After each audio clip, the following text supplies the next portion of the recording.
Hey, what's up, everybody? Monday, October 10th. This is the Monday Morning Analyst. I'm the host of this podcast, Luke Thomas. I hope you're doing well. Appreciate you guys watching. Hope you had a good time watching the fights at UFC 204, which we'll go over right now. 3 parts to this podcast. We talk about the fights over the weekend, take a look at some ones in depth, and then talk about what's coming up next. So today, there was World Series of Fighting 33, but it was, it's just not really on anyone's radar. So let's focus our attention on UFC 204. This was over the weekend. This was headlined by Bisping versus Henderson 2. Took place at the Manchester Arena in Manchester, England. The attendance 16,000 for nearly a $2 million gate, $1.96 million. Let's go down the card and talk about what happened. Michael Bisping defeating Dan Henderson 48-47, 48-47, and then 49-46. I initially scored it a 47-47 draw. I will explain in the next segment how I rescored it. We're going to take a look at some of those moments to figure out what are maybe some of the more justifiable scorecards. But I think this is what a test case and really, frankly, an indictment of the 10-9 must system, because there are a lot of justifiable scorecards here, including having either guy winning. That's the kind of craziness that we're seeing here. So we'll talk about that a little bit more in the second segment. Gegard Mousasi defeating Vitor Belfort at 2:43 of the second round. Belfort, as we knew, maybe it was a little longer than 3 minutes, but he has fast hands. Actually found an opening with his left hand a couple of times.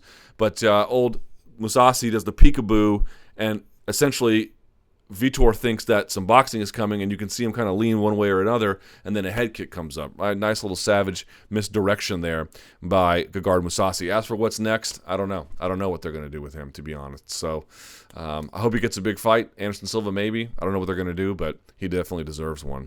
Jimmy Manuwa defeating Ovince St. Preux via KO at 2:38 of the second round. Ovince St. Preux... This was the hardest one to call, I think, on the whole card, or at least the whole main card, because Ovince St. Preux is the more well-rounded guy, but he's not as good in any one department as Manuwa is in striking, and I think you saw that.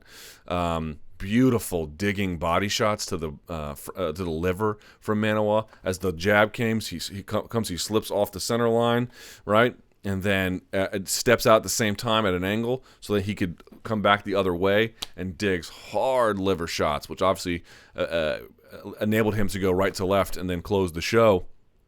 But I was surprised that OSP didn't do more wrestling in this one. I don't know if he had an injury or if he didn't think he needed to. I don't know. Just a bit of a bizarre game plan from OSP. I'm not surprised Manuwa won necessarily because I thought it was competitive, but I'm surprised that OSP didn't make it as competitive as it could have been. But good win for Jimmy Manuwa. Really good win. Nice knockout. Beautiful striking. Stefan Struve defeats Daniel Omielanczuk via Darce choke, 141 in the second round. What do you want to say about this one? First time in a while I'd seen Struve fight a little bit tall. Not as tall as I would like him. I would really like to see Struve develop a jab. I think if he did, he'd be very hard to hurt. But nevertheless, a little bit better. And on the ground, I just love his willingness to go for submissions. He had great top presence, of course. And then going for that Darce, a lot of people don't appreciate this, but you can go from a Darce if we're head-to-head, your head and body go that way, my head and body go this way, and you can lock it up underneath, which is almost what you saw, right? A lot of times people think Darce comes from, I have to get it from side control or three-quarter mount. That's where a lot of entries come from. But he did it almost underneath. And then the other part, I think, that helped finish it, and I've talked about this before, you don't need it, but if you can get your body on the arm in front of you as you're doing the Darce choke and then put your weight on top of it, you can finish him, because it's going to be hard to choke a guy like Daniel Omielanczuk. That's exactly what Stefan Struve did, and he got the tap. Really nice finish from him. Mirsad Bektic just absolutely runs through Russell Doan, winning at 4:22 of the first round. Not much to say, except I'm glad to see him back. We'll see what happens next with him. On the prelim card, Iuri Alcantara defeating Brad Pickett via triangle choke at 159 of the first. We're going to take a look at this one in the second round. But, tough run for Brad Pickett. He's not losing to scrubs, but he is losing, so this is tough. But Iuri Alcantara looked awesome in this fight. You'll see why in the next segment. That is a badass black belt right there. Damian Stasiak defeating Davey Grant. Nice little misdirection there. I want you to go back and look at the tape. He had his feet in the hips and his ass off the ground before he ever went for anything. That should have been a clue to Davey Grant that something was coming. Feet in the hips, and the person underneath doesn't have their rear end resting on the ground. That means they're going to throw it up for something. You got to be aware of that. 3:56 of the third round. Leon Edwards defeating Albert Tumanov. It's not that I didn't think Leon Edwards was good or couldn't win against Albert Tumanov. I guess if he was going to win, it was going to be this way. I'm a little bit surprised at how shoddy Tumanov's rear naked choke defense is. He loses at 3:01 of the third round. I expected more from him in this one, but I got to say, Leon Edwards with a very strong performance. Mark Diakisi, however you pronounce it properly, versus Lucas Sajewski, whatever, 440 of the second round. He had that old Freddie Serrano pick up and drop, super strong guy in that first round. The only thing about Diakisi or whatever it is, he extends really far in his punches and had a little bit of problem with Sajewski coming in and then underhooking him. So if he's just a little bit more diligent about extension on his punches and about being diligent about always underhooking if guys try to clinch up with him, he's going to be a nightmare for people. And then Mike Perry defeating Danny Roberts in a slobber knocker back and forth. Everyone likes to pick on Mike Perry, and he's easy to pick on, but I got to say, that kid has just a born fighter is what he is. We'll see how good of a MMA fighter he is, but this is the kind of kid back in the day who probably got in scraps and realized pretty quickly I can hit hard and I can take a hard hit naturally. And if I can do something with that, maybe I can go somewhere. And you're looking at the fruits of that. And also, credit to Mike Perry. If you go back and you watch his regional fights, which was not too long ago, his elbows are all flared out. His hands are still low, but they're even lower there. And I watched that tape before his UFC debut, and I'm like, someone's going to exploit this. And I thought Danny Roberts was going to exploit it. And the truth is, to an extent, Danny Roberts did.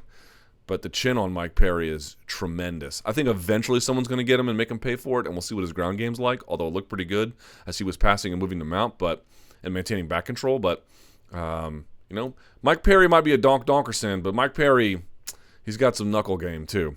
And then Leonardo Santos defeating Adriano Martins, 28-29, 29-28, 29-28. Martins just really not doing enough. The bonuses went to... Let's see. Fight of the night, Bisping-Henderson, well-deserved. And then performance of the night, Manuwa versus Iuri Alcantara. I frankly agree with all of those. My fighter of the card, I will give it to Iuri Alcantara. Okay, so with that, let's talk about some scoring. Let's talk about some of the numbers. And let's talk about two things. Number one, Bisping versus Henderson in retrospect. And then we'll take a look at how Alcântara finished Picket with that nasty armbar triangle finish from Mount at the end of their preliminary card bout. Let's take a look. All right, here we go. So here's what we're going to do. We're going to look at rounds 1 and rounds 2 only in the sense of how did Bisping respond to those knockdowns. Because here's, I think, the general consensus as best I can tell. Most believe that rounds 3 and rounds 4 went to Bisping. I'm sure some people disagree, but that's generally what I've seen. I have heard some argue that the 5th round went to Henderson. I don't necessarily agree. Henderson did land one good right and was a little bit more aggressive, but I rewatched it just before recording. It's close, I'll admit, and that takedown for Henderson it counts for something, but there were a couple of jump knees from Bisping that worked. He was really good with his jab as well. It just seemed, clear is a strong word. I would be much more comfortable arguing for Bisping in that 5th round. And anyway, I'm trying to keep this podcast a little bit tighter, so I just can't show every strike in that 5th. So that leaves us with the 1st and the 2nd, because I did see some people saying in the 2nd round that Henderson won. Let's see about that, because I think it's really going to hinge on what you think about how this strike landed and what Bisping did in terms of reaction. Because up to this point in this 1st round, there's no denying it, Michael Bisping was winning. I'm not saying that Dan Henderson was getting creamed, but he was losing, at least in terms of what it means for effective striking. One note, you can't bring into effect octagon control. That only comes into play if the striking is even, which, if that's the case in that 5th round, that would give Bisping the edge. So let's think about that. But okay, back to the 1st round. We have 40 seconds left. This is just before the big bomb comes. All right, let's see what happens, because I think I had initially, upon first glance in real time, scored this a 10-8. And I was live blogging, and I've said it once, I say it 1,000 times. Live blogging and trying to score is like trying to drive and text at the same time. Eventually, you're going to get into a car crash. So I'm always open to the idea that we're subject to revision. So let's go back. 40 seconds in, let's see what happens. Boom. Right hand lands at about the 39-second mark. Okay, let's see what happens when they're on the ground, and let's see how long they're on the ground. Let's see what happens after they get up. I think that's pretty key. So we can at least say for 4 minutes and 20 seconds, Michael Bisping was winning. Then he gets rocked bad. He collapses. I want to make a point here. He does a lot of good, and he does a lot of bad here. Let's talk about the good first. Number one, eyes downfield on Henderson. His head never flops and rolls back. He falls a pretty far distance, which is not the case in the second round, which allows him to turn and recover and face his opponent. I'm going to show you an unflattering picture here, but it's an important one. Oh, did I get it? Dagger. I didn't quite get it. There's one where he actually gets his legs up right by his ears, like ass in the air. And that actually shows that like what he's doing is he's trying to use his legs as the first line of defense before Henderson comes down. But this is the bad part. He can't quite do it, and he throws this right. Now, this right, it lands a little bit, but not as much as you think it might. And he's sort of knee-on belly-ish here. But obviously this is going quite poorly right now for Michael Bisping. So what happens? Number one, you can see he's trying to trap a wrist, and he's got another hand up there. This, to me, head off the mat. This, to me, shows that he is at least kind of aware he's in trouble. But, of course, he would need to get this knee on the inside and something else. So let's see what happens. It looks like this elbow lands. It partially lands. I'm not saying it misses, but it doesn't land with authority. There are some he throws in just a few seconds that land with very clear authority. This is not one of them. All right? Second one. Tries to throw some punches. They don't quite land all that well. They kind of miss as Bisping sits up at the perfect time. He tries to throw a left. Doesn't actually land. Michael Bisping gets out of the way. All right? And now there's a degree of separation, so it's like almost like a shrimp position, which allows Bisping to then use his hips to face Dan. Dan throws another right, and it misses. Okay? Now he uses his leg here to then push off on the shoulder. Henderson tries to throw him by, but he can't because he's rolling off of his shoulders here. Okay? Gets to the side, tries to throw a triangle. It's not going to work. All right? Throws an elbow to the, not to the head, but to like the body, and it lands, but who knows how powerful that is. All right? Then he tries to like flatten him out here. Throws a short inside left. This one does land. Throws an elbow over the top. That one lands. Now that was a nasty one that landed at the 27-second mark. Maybe this is the one that missed actually. Oh, it landed a little bit, but it slid off. Kind of like the first elbow that landed. All right?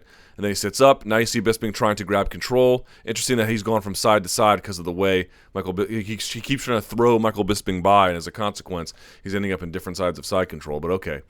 Bisping trying to reach over here. This elbow lands hard. This is what I'm talking about when I mentioned the first one. Look at this. Elbow right on the chin. Like it opens him up as a consequence, okay?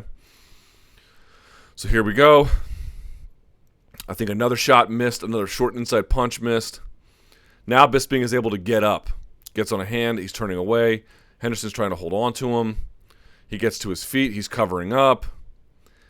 This looks like Michael Bisping is throwing a punch. He's not. He's pushing away. It's Henderson who's landing a punch to the side of the head. Okay, so that lands. And then he times a nice inside uppercut. It's not clear how much that lands. It doesn't bop his head back, but that doesn't mean it doesn't land either. So, I don't know. Count it halfway. Look at all mouth open Bruce Buffer here.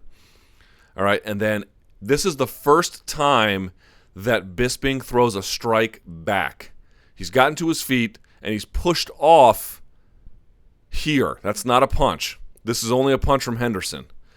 Gets back to his feet. This right hand, which is lazy and doesn't do much, but it's the first time he's evading him. So really what we're going to count here is from the 39-second mark, if I'm not mistaken. Right? From 39 seconds, it's just all bad, to the 15-second mark. Okay, so 39 minus 15, that's 24 seconds that Dan Henderson won. Now, is that enough for a 10-8? And here's Michael Bisping doing a jump switch kick, which doesn't land. Okay, and this is his face after the round. So why did I score it 10-8? Well, one, I was live blogging. Two, wasn't quite clear to me exactly, just how long this was in real time. And then I think three, I saw his face, and I was like, oh, man, that was a really, really bad round. In retrospect, do I think it's justifiable to score that a 10-8? I don't. And here's why. Number one, that right hand was vicious. I think we can all agree about that. But on the ground, a lot of the follow-up shots, particularly, remember I mentioned Dan Henderson went side to side? The first time he was in side control on the right side of the body of Michael Bisping, a lot of those missed, which gave Michael Bisping an opportunity to hold on, regard, And then Henderson goes to the other side. Now, some of those elbows landed. Some of those elbows landed nicely. I counted 3 clean, hard shots he was able to score. Fair enough. Fair play to him. But then Bisping gets to his feet and returns a strike at the 15-second mark. Clearly, I think Bisping lost the round because he came the closest to being stopped. And if Henderson had been more accurate in that first flurry on the floor, maybe it would have been stopped, but he wasn't. And Michael Bisping, even before Henderson got to him, was at least, how do you want to say, prepared and ready for him, right? So, to an extent anyway. So for me, I think it's close, and I also think if this is a 10-9 round and you do this to your opponent in a 10-9 round, then just jabbing him, let's say in a different round, shouldn't also be a 10-9. Like, I still feel like our scoring criteria isn't there. But I think here's what I am saying. Is this enough to justify, as it's currently defined, a 10-8 round? I just don't think that it is. I think it's 10-9 Henderson, but it's not 10-8. So let's take a look at round 2. Oh, real quick, here's the replay. Before we go to round 2, here's the replay. Right? Check this out. Henderson drops him. This is the picture I was talking about. It's unflattering for Michael Bisping, but he's bringing his knees inside and he's looking down and he's getting his hands ready. He doesn't ultimately use it quite effectively because he is still kind of rocked, but this to me shows some awareness, head up off the mat. You know, it's hard to say he was so close to the precipice, especially since Henderson doesn't really follow up all that well after this point. Okay, now let's take a look at round 2. All right, round 2. So this is just before the big bomb lands in the second round. What you're going to see is Henderson lowers his level and fakes, and a la Tyron Woodley, Robbie Lawler, the hands come out, and then in the second time he does it, he baits this left from Michael Bisping, and then kaboom. Okay, sick right hand, right? Really, really nice right hand. So this is also a little bit earlier in the round. This is at 112. Last time it was at 40 seconds. Let's see what happens. This time it's a little bit different. And also I can tell you, up until that right hand, here, he had Henderson doing what he wants. Circling clockwise. Now, there was a question about whether there was a low shot. The referee didn't stop the fight. But nevertheless, Bisping was winning that round anyway. And he was getting him to go to his right, throwing lefts, throwing motion kicks from the left to the right, and then trying to find a right lane for this right hand, which he found on occasion. He was definitely winning that second round, no doubt about it. But he eats a big shot, okay, and he goes down. Here, but this is the difference between the first and second round. Bisping doesn't like fall far away and have Henderson run up on him. He kind of falls right there, like maybe a step or two back at most. And so he's able to re-guard almost immediately. Henderson, in fact, falls into the guard, which is kind of crazy. This left, let me see if he sits up for another one. Yeah. So what you're going to see is he actually sits up in this open guard, tries to fire it, and Michael Bisping gets this hand here, blocking the right hand. It doesn't really land. Okay, so what happens? He tries to get another one. Look at Michael Bisping. Knees inside bicep control. Head up off the mat, hips up off the mat, crunched together. That's what he's doing. He's crunched in. Ab flexion is what you got going on here. Okay? Spinal flexion is what you've got going on here. That's nice. That's someone who's kind of with it. You know, this is a bad spot, but it's not. This is not someone who's hanging on for dear life like we'll see with Alcântara and Brad Pickett. Okay? Then look what happens here. Dan Henderson puts his weight forward. Bisping brings him in, grabs behind, locks up, full guard here as this picture seals up, and you got hands on the mat. Let me tell you something. If that had been, someone else who's like a guard specialist, hands on the mat here could have been the death of Dan Henderson. But okay, it wasn't. But let's see what happens here after this loving embrace. All right, he tries to push the head away, cover the mouth. This is legal. It's, I wouldn't say dirty, but, it's a little bit like foot stompish. Questionable effect. BJ Penn likes it, but okay, neither here nor there. Now he throws this elbow and it misses. Why? Because you'll see Bisping doesn't just sit up. He sits up and rotates almost like he's going for an arm bar. You see that? He doesn't actually swing this leg around to the outside, but he definitely uses it to dodge the elbow. It was nice. And then he re-guards again, still claiming that overhook on the right side. And then finally, you will see that Henderson lands a couple of decent, elbows to the body and a couple of pitter-patter shots. But you just saw the sum total of ground and pound. There wasn't really one clean shot that landed. He doesn't pass guard. He doesn't attempt guard. So the question is that enough to give him the round? That is a tough call. That is a very tough call. Definitely not 10-9. Definitely not 10-8 Henderson. The question is, do you go 10-9 Michael Bisping or do you go 10-9 Dan Henderson? Very, very tough. Here's what I'm going to say, and I also believe that there is room for debate about this. I'm going to go 10-9 Bisping on this with my original score. And the reason why is that even though this one big punch landed and it knocked Bisping off of his feet, nothing really happened after that. That guy on top, guy on bottom is supposed to be a neutral position. And really, Henderson barely landed a single shot on top. Before that, he was getting pushed around and he was getting jabbed, hooked, kicked, body kicked, kneed in the face. Again, not tremendously hard, but enough. I just feel like the volume of offense before this doesn't negate it. If he had had a similar response to knocking Bisping down that he had in the first round, where he gets into side control, like a dominant position, not one side control, but two side controls, lands some heavy elbows, I might have given it to him because he had more time to do it. This is the referee separating when the horn sounds. But nothing really happened after this. Really, it's just that one shot. Does that one shot negate everything that Michael Bisping did before this? I don't think that it does. I can understand, however, if someone might feel differently. So for me, it's 10-9. That would give us a 10-9 third round, 10-9 fourth round. In the fifth round, I initially gave it, I believe, to Dan Henderson. Upon second viewing, I gave it to Michael Bisping. So what does that lead us to?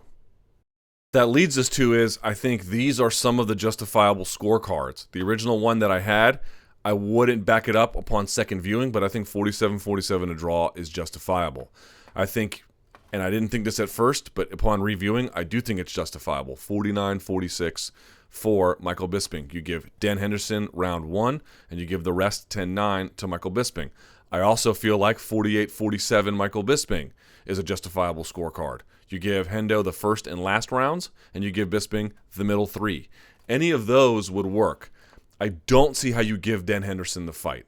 Although I guess I suppose if you're going to allow a 10-9 for Dan Henderson and potentially you give him a 10-8 and potentially you can give him the fifth, maybe a Dan Henderson scorecard is justifiable. Here's the point.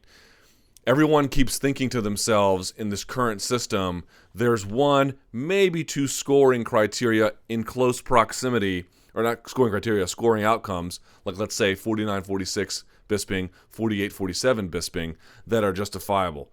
And the truth is, with proper scoring, with everyone's different vantage points and weighing things differently, the range is not, well, it could be one or two, but they have to be close together. It can be a full range of them. You could potentially argue, I don't think it's right, but I think you could argue 10-8 round one, Hendo. 10-9, Hendo. Bisping, 10-9, Hendo. You could give him rounds 1, 2, and 5. Again, I don't think that the numbers really justify that, but it's not crazy. What's crazy is that we have a scoring criteria where, 48, where you can give Henderson a winning score and justify it, and you can give Bisping not only a winning score, you could have him winning all but one round. This is the 10-9 must system, is that it allows for these kinds of things. So if you have a different kind of score out there, I understand it. I just feel like I would caution everyone. This is one of those fights where I think the right guy won in Michael Bisping, but just given the latitude that you're allowed to have in scoring criteria, you're going to get a wide range of different outcomes. Okay, real quickly, let's just take a look at Iuri Alcantara and the final sequence he had over Brad Pickett. So this was the headlining fight of the prelim card for UFC 204, and I'm not going to show you the whole fight. Of course, there's no need. We're just talking about this final sequence. So I think it was like a spinning back fist that Alcantara landed on Pickett, followed up with punches. Pickett falls, and Alcantara falls him to the ground. So it looks like he's trying to put a foot in the hip and maybe a butterfly guard. He's in one of those stages Pickett is where he's like half rocked, half trying to do the right thing. It's not really here that we need to pay a whole lot of attention to. So let's fast forward through this slide. Okay, so here's where it begins. So Alcantara plants a hand. Pickett tries to get an overhook, and you can see what's going to happen here is that as he has his weight out, he's created space. Like, look how far his foot is here from the outside leg, the right leg of Pickett. What's that mean? He's probably going to go for a knee slice or a knee cut, whatever you want to call it. So he's going to turn his hips that way, drive the knee that way, okay? Like that. You can't quite see it. It's not quite. It's knee on belly-ish here, but he's gonna turn it that way. Pickett's still just kind of holding on here, trying to gather his wits. There you can see. He turns that knee down to the ground. What does Pickett do? Grabs an overhook. Can't quite see what his right arm is doing, but he does get a knee shield. So this is the stage where Pickett is at least beginning to try and do something both offensive and defensive. Now, the knee shield in this particular circumstance is probably just nothing but a defensive maneuver, right? So you're not gonna stop the knee cut with a knee shield. It's almost like, I know you're gonna get it, kind of. Maybe I can hold on with my bottom leg and just keep your hip away. Obviously the knee shield is used bottom half guard. That a lot of guys play that, and you'll find a lot of guys prefer to play that than maybe full guard in pure jiu-jitsu. But I often see a lot of guys doing knee shield in MMA because it allows them, if they can get that underhook, to really, right, you push on their hip, they push onto yours. There's this push and pull on your knee, their hip, your knee, their hip.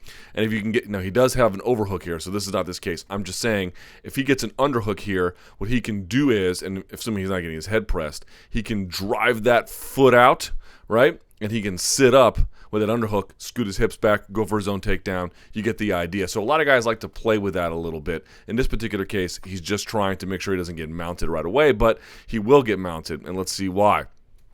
So here, this was kind of interesting, and I had to watch this a couple times because I didn't quite understand what Pickett was doing. So he loses the battle. Like, this is basically a knee slice. I don't even know if it's 100% completed, but it doesn't matter. Like, Alcântara could easily get it. And you notice the knee shield is gone.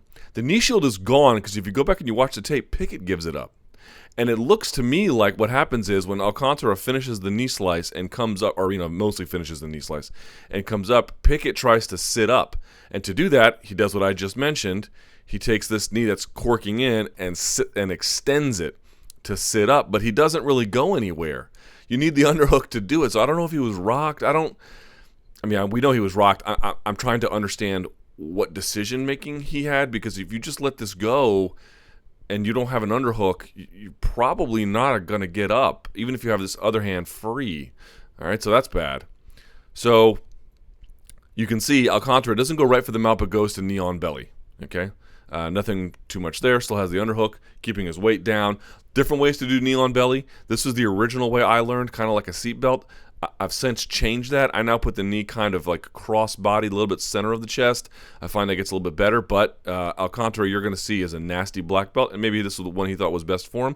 Not merely in this circumstance, but generally there's no wrong answer with knee on belly if this is one of the ones you chooses. I mean, there can be wrong knee on belly, so I'm saying this is one of the correct options, but just want to make sure that the viewer, you guys know, there's some different ways you can do knee on belly, so if you see different kinds, just understand that this is the classic kind. Maybe it's the kind he likes, but anyway, there you go. Okay, so this is interesting. So he goes from side control, knee on belly, and then he's going to rotate his hips clockwise, like that. And you notice he's got Pickett's left arm kind of trapped. So what is he doing here? It looks to me like that. You see that? It looks to me like with this, and by the way, if someone's arm is like this extended, and you're asking, how does he have any control? How does Alcântara have any control? Unless you've rolled, you can't believe it. All he's doing here is pinning his elbow to his ribs. Now, we've talked about a million times how you can be strong there. You might be surprised at how strong you can be there. If you're slippery from sweat, it won't work. But if you're just fresh in the fight, we're only a minute and 30 seconds in, really. He can just pin his elbow, and it's going to be surprisingly hard to retract. I'm not kidding. And that's especially true with the gi. Plus, they can just put a hand on top of the back of the sleeve here and hold it. You're stuck, but he's holding it here. But here's the key to this. What's he doing? You think, oh, he's going to go around. He could be doing a number of different things. Maybe he's going around to, let me just say this. Once he gets here, here's what I think Pickett thinks. Pickett thinks, oh, God, this guy is going to sit around for an armbar here. Buchecha is the king of hitting the far side armbar, of being on, let's say, this side of someone's body, and then whipping around. You can see him cupping the back of the shoulder here, whipping around the back, and then using an armbar on this side. A lot of people think if you're on one side of the body, you have to just armbar that side of the body. No, sir. You can go back and forth, depending on what kind of control you have. Alcântara has the option here to do that. And because he came from like lateral, now he's moving his hips up. I think a rocked Picket thought, oh no, I need to get up. I'm about to get armbarred. But in the process of doing that, look at the gap he left here. Woo. Super, super open. So Alcântara says, maybe I was going for the armbar, maybe I wasn't. I'll just go back to mount. And look how high he is on the mount. Look at the space between them right there. It's a lot of space, man. So, and you can see, look, he's still got that arm trapped. You think Pickett is just like leaving it there. He's not. I bet he's having trouble retracting it. Now, that won't matter in just a second. But this is just a classic case of jiu-jitsu mixed direction. You don't know which way you're going to go. You think something's coming. Oh, no, I don't want to get armbarred here. I got to get out of this. And then you wind up just giving up position. It's obviously a lot of position threaten. Take the submission threat, take the position. You see this a lot with Kimura or even Americana. If you see a lot of big guys doing it, well, they'll threaten a Kimura. Someone will do something, they'll just take mount or they'll move to side control. But this is a classic case of that. So we keep going. So here's what he's doing. He's going to lean across to make sure he can catch a leg when he brings it up for a mounted triangle. Look how high he is. Remember we talked about with the CM Punk Mickey Gall knee to the ear? Now he's underneath here, but if Pickett's head was on the floor, you can imagine how close this knee would be to the ear. This is a super high mount, really, really high. Reaching across, pushing the other hand down, the right hand of Pickett down with his own left, and he's going to whip it across. Now, Pickett's hand's actually kind of trapped in here, not all the way, but it's enough where it maybe would have helped him if it had just been a triangle. Now he's got his weight planted forward. He's got this. All he has to do is bring this around, but here's what he's going to do, right? He's going to try and force this arm across. Let's see how he does it. It looked to me like he hooked the inside of his glove here, by the way, which is a no-no if that's true. I can't quite tell, but either way, it doesn't matter. It didn't work. So what he does is he grabs now the outside of the glove. He actually switched at this point, and then gets behind. But as you can see, if you ever wrestle with someone, okay, the elbow's separated from his ribs, but it's still going to be hard to get their arm across if they're really resisting and they're really strong, especially if it's someone your size. You're going to be really good to get that out. So what he does is, this is awesome, he knows he can't just He-Man this across. So he just sits his body up and covers the position, right? In other words, my two arms against your one arm, maybe it'll win. I'm not saying it won't win, maybe it'll win, but it's going to be tough. However, your one arm against my two arms and my body, I'm going to win. Now I'm going to win. It's just simple biomechanics, right? So now he's covering that space. Now, do you think do you think Pickett could just drive his elbow to the ground and slide Alcântara out of the way? No chance. You can't move your body weight just by driving your tricep to the ground. It's not strong enough. You're using your rear delts there, those tiny little muscles in the back of your arm. It's never going to work. All right. So he now dives head forward and is going either for it looks initially for the triangle, but you can see Pickett wisely. He's starting to regain his senses here. He knows he's in trouble, but I want you to pay attention here. Pickett's hips are off the floor. That means he knows he has to get moving as soon as this head goes down, bang, he's getting to his base. So this is nice, actually, from Brad Pickett. It's strong anticipation. He's in a really bad spot, but he's doing a lot of the right things for being in that condition, okay? Let's see what happens as we move forward. Alcântara keeps control of the arm, realizes he doesn't have the triangle, and goes to switch for an armbar briefly. Right there, as you can see it, gets the arm out. Now, Pickett knows he has to helicopter around, so let's see what he does. And he does that. The problem is, he had to come all the way around. And what the problem for him is, here he's in, the armbar's in. The armbar's still in. And what you see from Alcântara is he doesn't lay here and just go belly down and let someone come around him. He follows them as they go and resets the angle every time. And what you see him do is Granby roll so that he never loses the angle. Pickett has to create these wide openings in order just to come around. Remember, he needs to go all the way around. He needs to be like on this side of the body, way all the way around. He has to get this guy to roll all the way over. And he can't because Alcântara is following him with his hips. Hips following hips. Look at that. He never lets the angle get too far away and just locks up the triangle again. That's a nasty guard. That's a nasty guard from Iuri Alcantara. Let me tell you something, man. You ever roll with a black belt who's really good and they just know how to move with you? You get into quicksand in ways that just make you laugh when you're done rolling with them because you just can't believe that they went like that. And they're just within 10 seconds, man, like your position just got infinitely worse. And the reason why it's a basic fundamental, but it's the kind of fundamental that's hard to be good at, right? I'm never going to let you just reset the angle on me. I'm going to follow you with my hips, and then I'm going to lock up the submission again. And from that point, he actually decides to keep rolling. What does he do? Where is all of Pickett's weight? It's down and forward. So he's going to use that to turn him and bring him to the ground, right? How else do you do it? You could have locked up this arm underneath here to not get slammed and just finish the triangle if you wanted, but he wanted to bring it to the ground and he wanted to get Pickett off of his feet. So what does he do? He continues to roll that way, bringing the weight forward at an angle, right? He's not merely going ass over tea kettle at an angle. Weak side, brings him over, and then continues to roll as he does so that he ends up here. Let me tell you something about Iuri Alcantara's guard. That is nasty. That is really, really, really nasty. A lot of guys are very tricky with their legs. They're very tricky about their timing. Iuri Alcantara is really good about making sure his hips and his body rolling off of his shoulders, rolling around to different angles. You never are able to change things on him. Remember, if you could beat this, well, I mean, this point is too late. But let's say it was loose like it was back here. Go back here, right? A lot of guys will go for this armbar, and then the other guy on top will just come around, and then what will happen is the guy on bottom will have to let it go. Guy on top's in side control. How many times have you seen that? You see that a lot at like the RFA level of fighting because the guy underneath, even if he's an MMA or jiu-jitsu black belt, but maybe just hasn't really practiced it for MMA purposes, they kind of lose their bearings a little bit. Iuri Alcantara is cold-blooded here, bro. Rolling off of his shoulders like that, never letting Pickett reset the angle, get all the way around him. Everything is being blocked. Look at this, pushing off of his toes to make sure his hips are always in the right position and just sits it right back up. Pickett had nowhere to go. Golly, bro. Okay, so here, doesn't have the arm across, but that's a really tight triangle. Want to point out something. We made this point about Joe Duffy. We'll make this point about Iuri Alcantara. A lot of guys, when they do the triangle, and I've even seen some guys who are pretty advanced at this, they put their feet down. They point them away. No, sir. And the bottom one is exactly as important. You want to have your toes pointing up. You want to bring your toes to your knees. Bring your toes to your knees. Look at that. Why? Do a little experiment with yourself. Lock up a triangle and see what happens when your feet extend versus when your feet come up. When your feet come up, both of them, you actually thicken the calf muscle.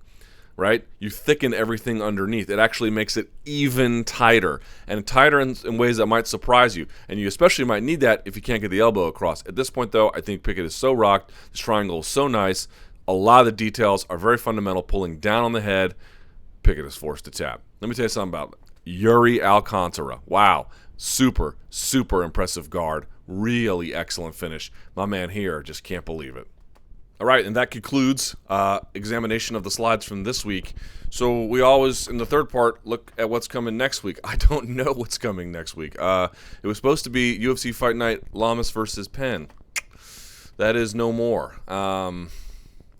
So I don't know if we're going to have one next week. If we do, it'll be just a special one based on something that may have happened in the past. If you have an idea about something you want to see, a serious idea, please, list it in the comments. We'll take a look at it. You can email me at luke.thomas@sbnation.com, but we'll see what happens with that. Obviously, the next big one's going to be Bellator 163, UFC 205, of course. Who could forget? We'll probably do a couple of Monday Morning Analysts for that. So just let me know. All right. Thanks for watching. I really appreciate it. I hope you enjoyed it. Like, share, the whole bit.